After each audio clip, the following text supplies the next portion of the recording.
Danny Flexon here for Seconds Out with Francis Warren. Unfortunately not a guest on, or co-host on Flex Spectations this week, but I know, yeah, we'll never work with you again. You never work in this town again, never mind that. Big show tomorrow night at the Royal Albert Hall, great venue, stacked card as well. Just tell us, we've talked a lot with other people about Dubois against Tete, and obviously it's a great fight, but tell us a little bit about some of the undercard fights and what you're most looking forward to. Obviously we've got great top of the bill, and with Nicola and Archie Sharp supporting. But we've got some fantastic youngsters on there. We'll start off with the heavyweight Jonathan Pilata. He had a pretty quick debut for us back in July, so looking forward to seeing him back out again. We've got two debutants on the card, Louis Edmondson from down the south coast. So he's a big, tall, rangy super middleweight, and I think he's bringing a bit of a crew up with him. So I'm looking forward to seeing him. Big puncher Sam Noakes. I'm trying to convince him to take the name Sam the Man, but he's not having any of it. But Sam, I think he had it was 58 amateur fights, and he lost 6 of them. And I think 32, 33 of them were knockouts. So impressive at the amateur level. Yeah, exactly. And I've seen some of the footage of him is quite chilling actually. I think his brother described it to me the other week as he folds people like a deck chair. So I'm looking forward to seeing him. I think we've got the best up and coming talent, in terms of stable in the UK, and for them to be able to, especially Sam and Louis, for example, making their debuts at somewhere like the Royal Albert Hall, I think it's a very special night for them. Just seeing them all back there, getting checked over by the doctors, and it's an all new experience for them as well, compared to the amateur setup. So I think they're taking it all in and enjoying it. You said best up and coming stable in the UK. I think there was a similar message sent out on a recent press release I saw from you guys as well.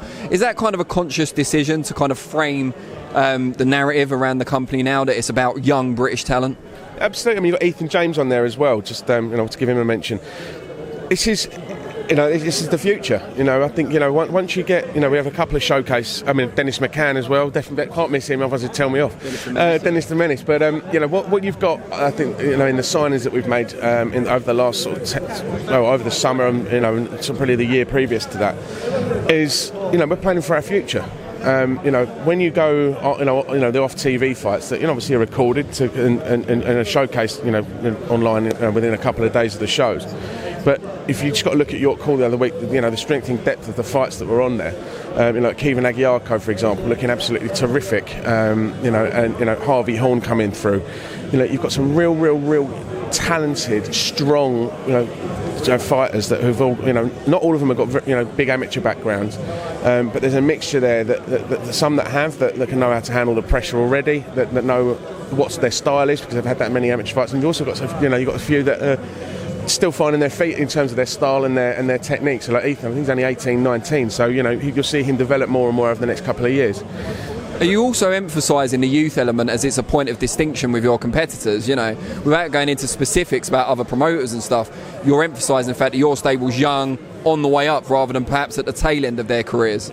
Well, some of the deals we're doing, they're not just like 1-2 year deals. They're long-term deals because we want to form relationships with these fighters, and we want to look after them the best we can, and make sure that they get the most exposure possible. They've got a great platform on BT Sport, and with the media machine that we've got, with BT and within our own company, that we think that we can boost their profiles to a point that in 3 years' time they are in the position where Daniel and Nicola and Archie are at, which is headlining big shows at amazing venues like the Royal Albert Hall. Do you find that things are already starting to change? I mean, take back 6 months, maybe a year ago, a lot of the interviews with you, your dad and people involved in Queensberry, there always seems to be at least 1 or 2 questions about Eddie Hearn and Matchroom, and it was based around that a little bit, at least from the media side. But now it's a lot more, what's going on with Queensberry, who are you signing, who's coming up? So do you notice that kind of reception changing?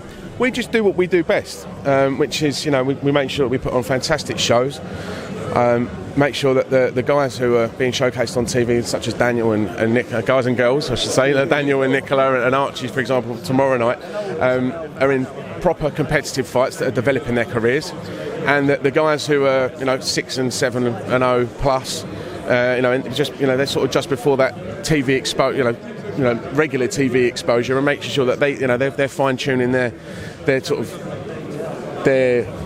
early stage of their career before they start going, for title fights, and making sure that we sign the best young talent available. It's not about anybody else, it's about the guys that we've got. It's about the best young British talent signing for Queensberry and making sure that we give them the platform and the opportunities to showcase what they can do best. Brilliant. Francis Warren, as always, been a pleasure. We'll have you back on the vlog soon. Definitely.